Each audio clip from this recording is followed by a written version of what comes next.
everybody. Welcome back to Let's Take 5, the podcast where we look at one of the legends of cinema. We take 5 of their films and we break them down to figure out why they're so legendary, I guess the way we put it. I'm Ray Martindale. I'm Austin Luger.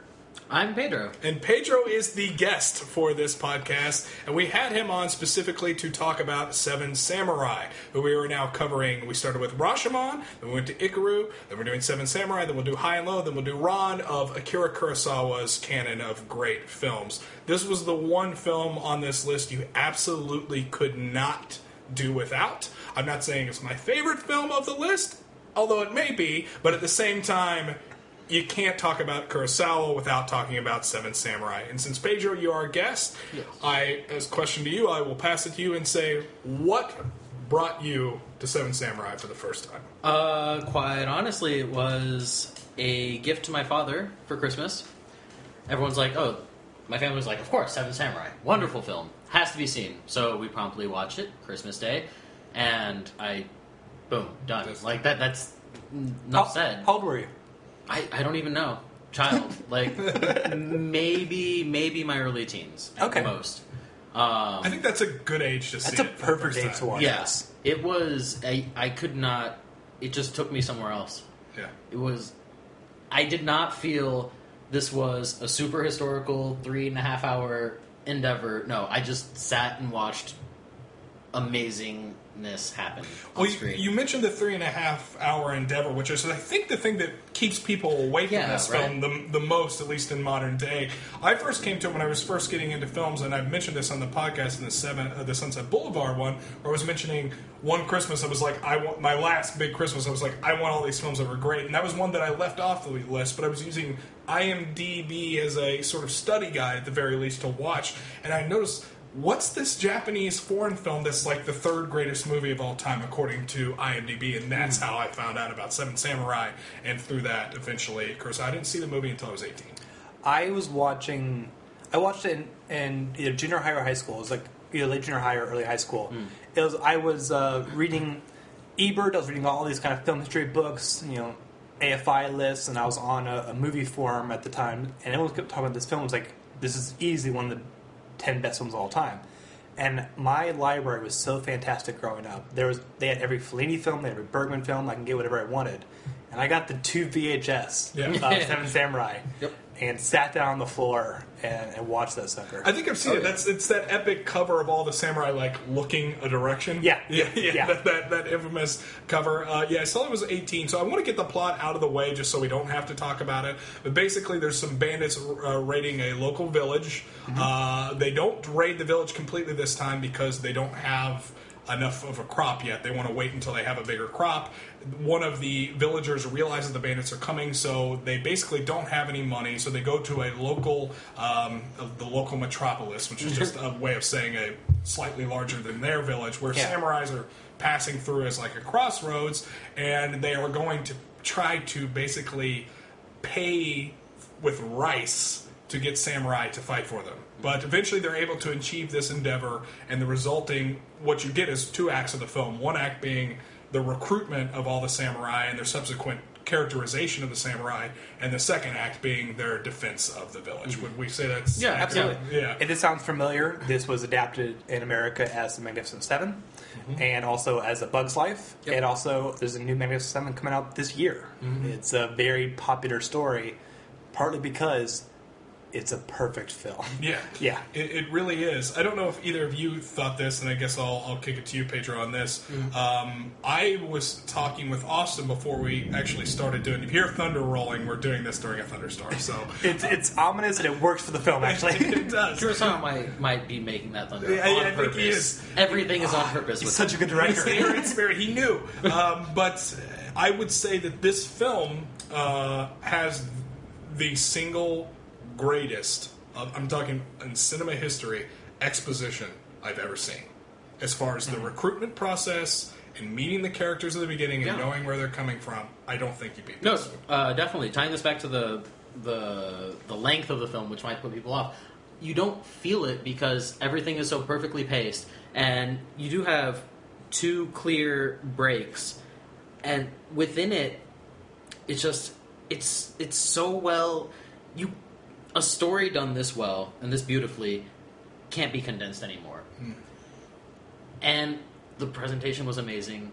I don't think there is anything better. There's a reason why this was remade in so many different ways. Well, two big ways and possibly a third. I watched this with Pedro the Purpose episode, and when we hit intermission, we had to switch discs at the DVD. We didn't want it to end, really. Yeah. We're like, already?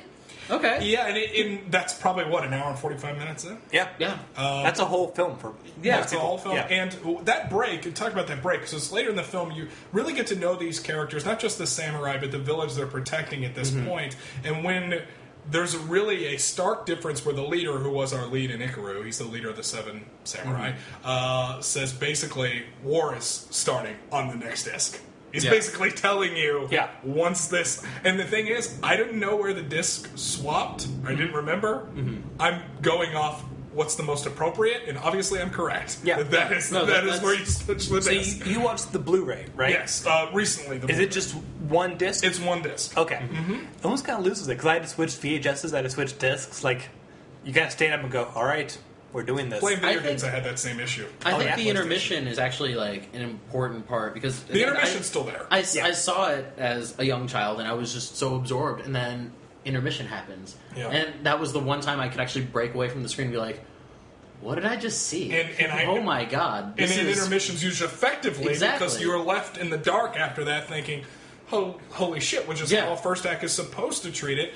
Not done better until couple of years later, 10 years later, 15 years later, with 2001: A Space Odyssey, I think has the best use of intermission ever. Oh, that was fantastic. But those are the two best. It's never close to that. Those are perfect. I really enjoyed it in The Hateful Eight last year. Yeah. It's such a jarring intermission that, especially watching it at theater, I won't now say it, but goes, the fuck just happened? Yeah. And this one has more of a plane landing, a bit more like we're now settling into this. Yeah. But it's so incredible. I was watching this film again, and as they're recruiting the 7 samurai, the movie knows that it's going to be 7. The thing might be more, might be less, but we all know it's going to be 7. It's not a secret. Yeah. And the hidden samurai, we all know. Yeah, and they recruit these characters, introduce the characters so well that I truly, while watching this, compared this to like the Avengers.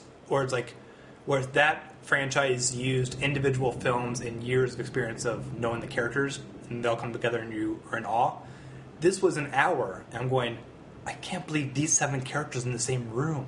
This is amazing. No, I think he is so efficient because during the recruitment process, for some of the characters, you only see them introduced really over like 5 minutes. Yeah. But in what they say and what the recruiter and how the recruiter responds, just their reactions, everything they do gets out so much feeling that I can't say a better word than efficient. It's just done perfectly. Well, he uses, I think, he uses space and times, but he uses the actual times themselves to accentuate a certain desperation that, first of all, these guys are working for food, which I think it creates empathy in a way that doesn't feel artificial. I mean, it's the Japanese have a saying, "May you live in interesting times," which I feel like they certainly are here. Which I always am caught to is that they're working for food, like they're paying for them with food, for food. But it was springboarding off the Avengers thing you brought up. How awesome, like, hypothetically speaking, Seven Samurai is a perfect film, and samurai do die in this film of the 7. As a reminder, every episode of the Say 5, we spoil the spoilers are off. Yes. So yes, Pedro, spoilers are off. To know. Yeah. But wow, yeah. When you said that, I'm like, wow, I could watch 7 more films of this. Oh my, yeah, exactly, right. That would be incredible. No, all Kurosawa films are, to me, are based off of this one. If there's a character or an actor that's in the film, I know him from Seven Samurai. It's my ground point. It's everyone's that's a great point. Yeah, I mean, either other than the obvious Mifune. Now I know that Mifune was in Kanbei. Yes, he is, and he was in Stray Dogs before this. Yes, he was, and obviously Rashomon. In Rashomon, which was after Stray Dogs. Yes. And then but still, this is the one that grounds you, particularly with Mifune, because he did so many movies with him. But this is also the guy that the name escapes me now. It's like Shimini, I think. The guy that the guy. Yeah, I'm sorry. Kikucho. I speak in character. Not character. Names, the actual head of the samurai. Oh, okay. The actor plays him. The actor that plays him. Yeah, that was common. So so he. Oh, I'm sorry, I got them confused. Then Kikucho is the 7th samurai. Yes, that's who I'm referencing. Because he was also in Rashomon. Rashomon. We are referring to... They're Japanese names, yeah. people. It's difficult for me, and I've seen the movie a lot, and it's hard for me to keep them straight. We are referring to Takashahi Shimura, who was in Rashomon as the woodcutter. He was the lead of Ikiru. He is the lead of this film, and also he has a very, very brief cameo in High and Low, our film next week. Yes, he doesn't even have a line, and that's unfortunate because that's sort of what... I don't know if Mifune sort of replaced him as far as like who's going to be the star of my films is concerned, but Shimura kind of peters out. Particularly when you consider the guy did Ikiru, and then Seven Samurai. But he's in 4 of our 5, as opposed to Mifune is in 3 of our 5. Wasn't Kikucho like a big action hero kind of guy in Japanese film? I know he did a lot of films, and he was very well known. You know, I've only seen him in Kurosawa films, so I can't. And the ones Rashomon, he does no action. Ikiru, he does no action. This one, he is the biggest badass of all time. Yeah, no, he's great. Speaking of biggest badass, I love when badasses use humility to they're humbled and are humble. He cuts off his top knot in this film, which is... That's a big deal. That's a big deal. It's a huge deal. In fact, if you ever seen, probably the only samurai movie I might say is superior in Harry Carey. There's a huge feature of that film about cutting off top knots and what that actually means. If you've ever seen The Last Samurai with Tom Cruise, the definitive samurai film. A very well-seen film. A lot of people they mention the top knot. The top knot's a big deal. He cuts off a top knot to disguise himself as a monk. And this just freezes people in their tracks that someone would do this. But he saves the child that the lowlife had taken and brings it back, and which is what draws Mifune, who's Kikucho. So now I'm correcting myself. I'm on track now to him. God, that was amazing. Yeah, I don't think there's... that's probably the best... Without saying anything, we understand what honor and morals mean to this man. He's not just a wandering killer. He has values, and we see this straight out without anyone saying a single word. Which is, I think, extraordinarily interesting when this is a film about breaking down the samurai code and getting to the core of what samurais actually are. He does actually have values. He has ethics, which is just, again, playing back into that this is perfect use of exposition. And not 5 minutes later, he rushes an armed bandit with a knife to an infant, unarmed, and kills him. Yep. Boom. It's so good. It's just like, you can't... As we talk about... Values and skill. Sorry. As we talk about these 7, they're so incredible and so amazing, but the whole premise of the film is that they're almost looking for the B-list samurai. They were... one of the best lines in the beginning. Say it. So, old Japanese village, they have a village elder. He's like, okay, we're going to hire a samurai because I know this works. I'm like, how? We can't afford them. All we have is food. Are we going to trade food for samurai? He's like, well, we'll find hungry samurai. And that was perfect line. So you're not going to like the top people who guard, emperors. You're going for who's available, who's hungry, who will risk their lives for a village that can only pay you in rice. Which is the ultimate indictment of the samurai code in general that we were talking about, because they're all Ronin, which is... Ronin is an out-of-work samurai. This is just after the warring period in Japan, where there were... I don't know exactly how the history works, but basically there were a lot of unemployed samurai. Which, by definition, shouldn't exist. Yeah. Correct. So, I mean, as far as honor and code is concerned, you would think they would have died, or committed harikiri, which is brought up at one point in the film. One of the samurai says... "Oh, I thought you would have committed harikiri," and the guy laughs at him. No, which I thought was great too. And this is fascinating contrast to the film we reviewed 2 weeks ago, Rashomon.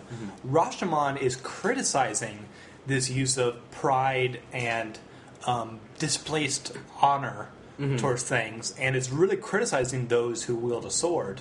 This film, Ron will do that as well. Yeah. which will be in 2 weeks, this film, it makes like these are heroes. This is one of the greatest tales of soldiers in cinema. I never quite made that connection, but now thinking about it, because Kanbei, he talks a lot about, I've fought too many battles, I'm tired of fighting, that sort of thing.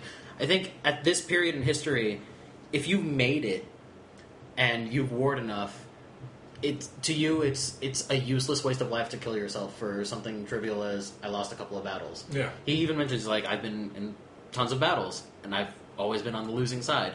But well, I don't think anyone really judges him for it because I No. think there's a universal idea that that's really stupid to kill yourself. yeah. For nothing. Which It almost seems like a luxury for a maybe more peaceful time or something. no, I think That, that's exactly like honor's really nice until you have to like abide by it. Yeah. Like, and then maybe it's a little silly. And the big Harry Carey type of film that he ends up using later. I mean, he does use Kenji Musha has it. There's a scene in Ron where he tries to do it but can't. Literally, he tries to do it. He doesn't have a weapon to do it. Yeah. And then Harry Carey's an ultimate indictment about this. So this doesn't end up being a novel idea to say this. But when you particularly consider that this is just after World War II, when so much of the propaganda of World War II at the time was samurai code, fight to the death, bonsai troops, like stuff like that, and then you have these movies coming out right after it. It kicks off this new age, not only of Japanese cinema but also samurai cinema, and really deconstructing it. And that's not to say there aren't heroes amongst them. It's just to say that hey, maybe we should re-examine this. It's not unlike like westerns, particularly like early westerns will revere their archetypes as being the ultimate good guy. Really, okay, the Searchers, he's a racist. Right. Well, I've said it before, I believe, on the Immortals podcast. I wish I could figure out which critic said this, but with westerns, they say the only great western are the ones about the end of the West. Yeah, we saw this with I think Man of the West. Yeah. And Kurosawa kind of really, like, it can never just be a fluff samurai film. It's often samurais displaced. The three of us all saw Yojimbo in theaters, and that is a samurai in a world without a code. Probably the same time period. Yeah. I think this time period sets has a a lot certain of like romanticism about it in the culture. Yeah, I'm sure Kind it of. It has to. Yeah, The same way the West does for West us. has their own romantic period or post medieval period where only our period seems to want to fluff up code like the Western period does, whereas the Eastern, it seems like he's more interested in deconstructing it here. Yeah.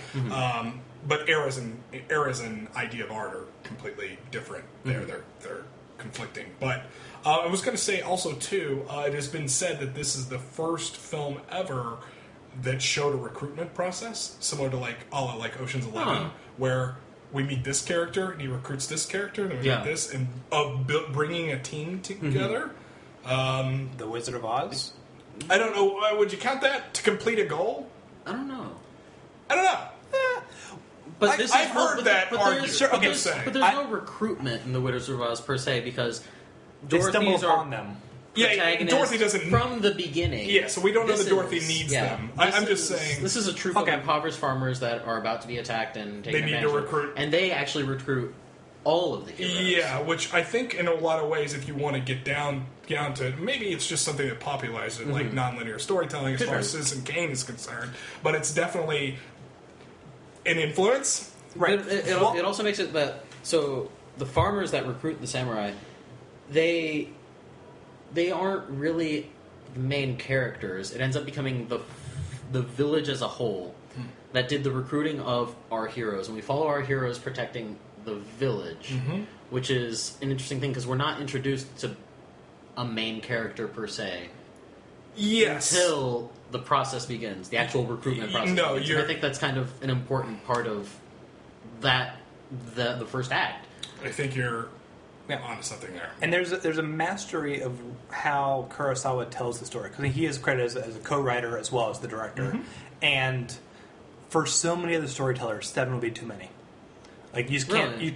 you just can't like I guess you're right. You can't adequately. give all their stories. But obviously, he was confident enough with a 3.5 hour script that he could. And this was so incredible, not only in we fully understand who all 7 are, we fully understand how they work together, we fully understand their skills as warriors and as just people. Also, I mean, we've alluded to this in previous episodes, Kurosawa knows how to craft a shot like no one else alive, and 7 characters, sometimes minimum in the frame, it's perfect. You have the camera move...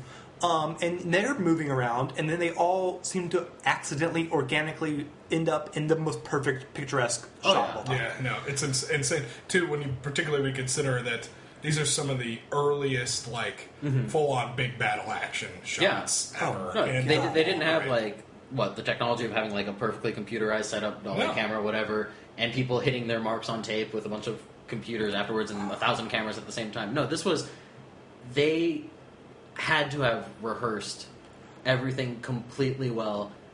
The skill that the cameraman had to have had. I don't even know who shot this. And the actors... Well, it was nominated for art direction. It did. Art direction and costume design. Lost them both. Yeah. And it's just insane, the idea that the actors don't look like they're like forced to hit a mark. No. I kept saying it out loud to Pedro watching the film. I don't know how they did this. This is like... It was still like a magician of cinema. Every time they shoot an arrow and hit someone with an arrow, too, I'm always like... This before CGI. How did you do that? That wood is pierced. There was never a fake arrow in this movie. Only real arrows were used. As the funerals. Kurosawa's proud of that one.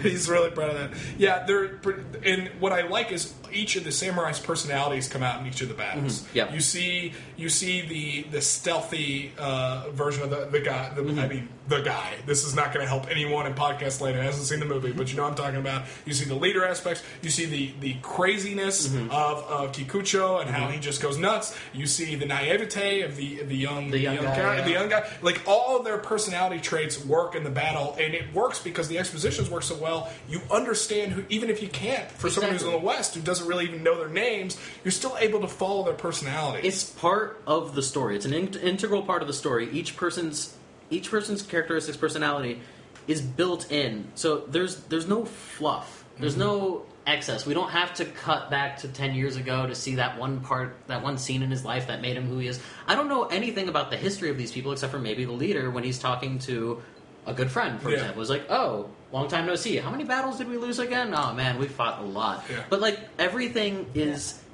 inserted into the story and actually contributes to the story, not just to a single character's backstory, if that makes sense. It gives an immediacy to the present because these are all 7 men who decide that we are doing this task, and we know, as we look at the odds, we could die. Yeah. We are dying for no money, no honor. Really, we can't like put this battle on our shield. It's like a that comes up in thing. a big way later. Yeah, absolutely.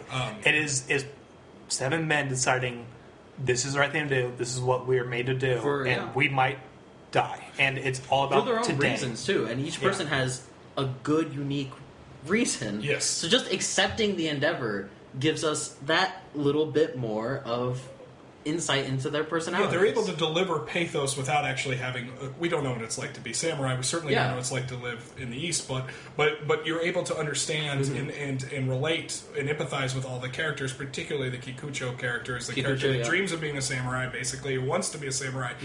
But it's not... You don't move from class... This isn't like I got a promotion and now I'm now middle class. Yeah. They don't move from classes. The farmers are a farming class. A serfdom. Right above them is the samurai class, which is where these people come from. He's able to jump the classes because you find out that he was sort of. I think by the end he earns it, without a doubt. Oh yeah, no, for but sure. there's one of my favorite scenes, and it's one of those scenes that's my favorite from cinema. Whenever it really, you know he's a farmer originally. The Mifune character is originally a farmer. And again, a much more subdued and nuanced performance than Rashomon, I feel like. But when he looks at the baby that's just been orphaned, and he holds the baby, and he goes, "Oh my God, this was me." Yeah, like that is it's amazing. It's so good. And again, I don't know what this is like. I've never lived in this type of society, but you're able to create characterization arcs that make total sense to me. It's beautiful. My favorite Mifune scene is because so much of his story in the beginning is they basically tell him, "No, you failed our test again. You're not going to." He just keeps following them, and they're just very amused by him. It's almost like they're the wandering dog in many ways. You're gonna say when he catches the fish, aren't you? No. I love it. I know It's what amazing. you're gonna say. I just really love it. After all this time, and he's kind of they've now accepted him, but he just still can't emotionally understand that, and they unveil their flag. Yep. This is what they're going to do to go out towards what they're doing. And there are 6 squares, a triangle, a couple lines, I think one more simple. No, there's 6 squares, a triangle, and then a character, which I think means farmers or village or something like that. Okay. But, I'm sorry. Right, and they unveil it, and they're all enjoying it. But He Mifune, unveils it. and he goes like, am I not on this? I see 6 squares. And then they all laugh at him and go, no, the main dude's the triangle. Yeah. And he is so, like, embarrassment is such a small fraction of what he's feeling. It's actually just more of, like, overjoy of, like, I've made it. Yeah.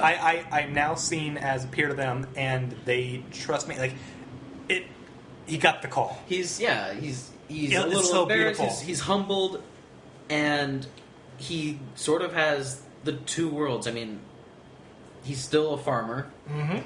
They're like, okay, you're not a samurai, but you're one of us, and you deserve to be here, and you are your own class of person. Yeah. You're a triangle. Also, it's worth mentioning he's the most affected by samurai's deaths. Yep. When they do happen. Absolutely. He can't leave the grave Oh, sites. his little buddy that he would pick on all the time, when he died, Yeah. that threw him Yeah. just completely into a rage. Yes. I was actually really heartbroken for him when the old guy died, and the old guy, you could tell that he really cared what Kikucho thought of him, because his dying words were, "I held them off, didn't I?" Yeah, exactly. That seems extraordinarily touching. You see him working with that guy through the whole film and picking on him, and when he finds out, that's just great storytelling. I know, right? That's just how you do it. And then ultimately, there's the final bandit left, and Mifune is the guy that buries the sword into him. Now, it's worth mentioning, all the samurai in this film are killed by a gun. There's not a single samurai that's killed by a sword, which there's commentary there that we Absolutely. don't get, but we know we can get that much of it. Yeah. That we know that it is there. And he stabs the guy, he dies. The young boy runs up and holds him, and at this moment, he's over Kikucho's body, and he shouts, "Is there anyone left to kill? Is there anyone left to kill?" And then he goes, "They're all dead," and he just screams. Yeah. There's no vengeance. Yeah. There's nothing. There's nothing. That's it. As we start to wrap up the podcast, I'm going to just spit out a few words of hyperbole. Watching this film, I kind of came to the conclusion that this is the greatest group film of all time. If The Wizard of Oz is the exact measure of how you do a journey film, with an imperfect epilogue, this is perfection. And I watch this film and just watch every single frame. There's not a false moment in this movie. Akira Kurosawa is our third set. This is far and away the best person we've covered. He may be the best director of cinema, and this is his magnum He's mine. opus. Yeah. He is mine. Let's talk about framing a shot. And my closing thing I would like to say, I think he puts it all in perspective at the very end. There's 3 left of the 7. See, we didn't spoil everything. You don't know who's dead. But one of the samurai says that he's looking at the villagers who are now able to plant their harvest, and they're gonna make it now. But they're segregated. They're over there and they're here. And then in that moment, he lets them know it's their victory. It's not ours. The camera pans to them and then pans up to the 4 graves up on the hill. Oh my God, it's beautiful. He understood every single aspect of cinema that no one else has been able to accomplish. Yeah. And storytelling. I Oh think my for God. me, this, because I was exposed as a very young person, and I didn't watch this film every year, that sort of thing. I didn't, not because I didn't want to, I didn't need to. It's just, it doesn't come around. But I'm so glad that I got the chance to rewatch it again, especially now. To me, this is something sort of like, you hear people say, oh, make sure every 10 years or so you reread the Iliad. Something like that, because you will take from it something completely different. It will be a different story to you, and it will make your life richer for it. This film and this story definitely lives up to that. Yes. And I think I am so excited to see what I'm going to think about when I see this again in 10 years. Yeah. When my life has evolved and changed, what am I going to think? What am I going to see? I know I'm going to love it. but it's really is that good, and yeah. it's one of on this podcast. I'd say maybe one of 2 or 3 films that I will hear arguments that this is the best film ever made. Yeah, I think it's the best film we've covered. There So I went into this 5 going, Ron's the best, and then I went, nope, Ikaru's the best. Now I'm going, nope, Seven Samurai's the best. We'll see what I think in 2 weeks. It might not be my favorite film of all time, but I am confident in saying it probably is the best film I've ever seen. It's got to be up there. So in case you don't understand what we're talking about the last half hour, you should watch this. Yeah. It is available on Hulu Plus because it is part of the Criterion Collection. Truly, you will not be disappointed. Also, if you have seen the film and you want to leave some comments, you can go to theartofmortal.com. Every one of our episodes has its own thread where you can leave a comment about what you thought. Or if you are embarrassed and you don't want to let people see your thoughts, email us at letstake5@theartofmortal.com. You can follow us on Twitter at @theimmortalspod, where we share that podcast with the other podcast at The Art Immortal, which is The Immortals, which I co-host alongside Pedro. Hey guys. Where the 2 of us plus 3 others, we review one of the 1,001 movies, albums, food, songs, children's books, and TV shows you must see before you die. And this week we covered the film Big. We did. It was pretty fun. It's a great movie. Not as good as this, though. No. Seven Samurai is better than Big. And also, you can. Our YouTube is now getting more up to date. You can find us at The Immortals on YouTube, where we now have every episode of Let's Take 5 and about 10 or so of The Immortals. We're catching up. Nice. Yeah. Oh, you can find me. And how can I find Eric? Yes, Constant Aversions, my YouTube channel. You've heard me say that a lot. I review video games on there. I would also say that the podcast is picking up steam. People are downloading it, and you guys are really starting to. It's coming out in force a little bit, and it's definitely picking up steam. So I just want to say thank you for all the listeners out there that have dealt with me saying a lot, and Austin, you being kind of incomprehensible sometimes. Yeah. I mumble and say and Sometimes. just make up shit. We shouldn't do a podcast. No. We're bad at this. Pedro, any final thoughts on Seven Samurai? Watch it. There Watch we go. it. And also, If you've it's seen better it, than Big. Watch it again. Better than Big. All right, so that is our episode. Thank you all for listening. Goodbye, everyone. Bye-bye. Bye.